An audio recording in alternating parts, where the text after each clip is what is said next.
on it, but let's jump into the transfer portal because there's been a lot of movement in the transfer portal, and it feels like for the Oklahoma Sooners, as of recent, we've started to get some good news, but there still feels like to be an overwhelming amount of bad news that we got from the transfer portal, quote unquote bad news, depending on how you take it.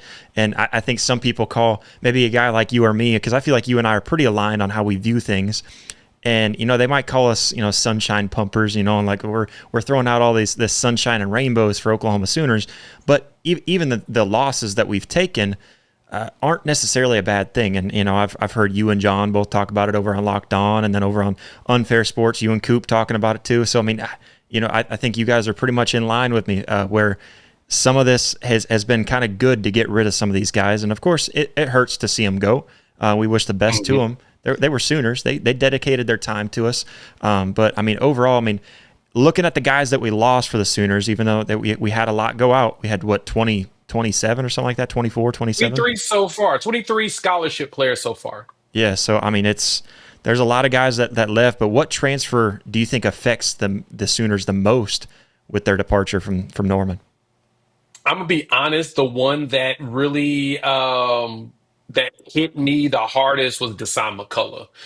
I still have high hopes for him as a linebacker, as an edge, as a player. He was the one I was like, man, I'm really hoping that he stays, that we can find a way to get him going. But at the same time, he had been dealing with so many injuries over the last couple of years. He talked about it. He had to have a couple of knee procedures uh, after last season because of the Texas game where he was getting chopped a lot. And then teams started chopping him because they figured out that's the only way to slow down that giant human being.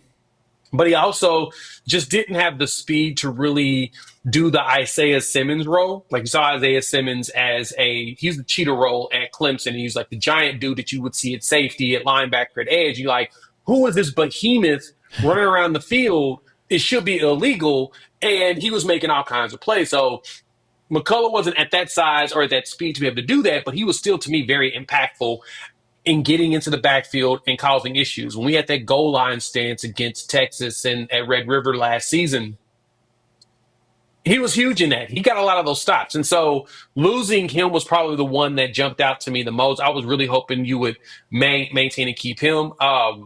Besides that, of course, Nick Anderson hurts. Mm-hmm. When you go down the six wide receivers that we lost in the portal, you really only had two of them that actually really played, with Brendan Thompson and JJ Hester. Jaquez Petaway got a little bit of run, but it didn't seem like things were working out well for him. I'm actually curious to where he ends up. But, losing, the guys like Nick and then, Hester, Farouk, losing Brendan Thompson. Yeah, there's a few, losing those guys kind of hurt you, but at the same time, you understand, there wasn't a bunch of production that was lost at that moment.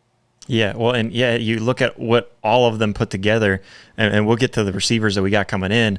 You put together all of our receivers plus Bauer Sharp, who was the leading receiver for the Sooners this past season, and they don't even put up the same amount of stats as any of the top 20 receivers in college football this past season.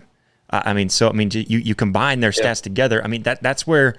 Yeah, it hurts and it sucks to see those guys leave, but even some of these guys leaving, we kind of have a different recruiting standard for wide receiver now, and you're starting to see that with some of the guys that they've been targeting, and then some of the guys that we're getting in so far, which we only have 2 wide receivers that we've signed so far from the transfer portal, but even some of the recruits that we've been going after and stuff like that you see, some of these guys, they're bigger framed. We're looking for those big framed wide receivers that are able to win those 50-50 balls.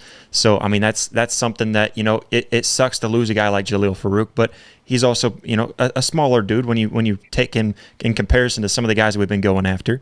Hey, Sooner fans, did you enjoy this video? Well, go ahead and hit that like button and go ahead and hit that subscribe button. What are you doing if you've made it this far and haven't already? You should be able to find that subscribe button over here.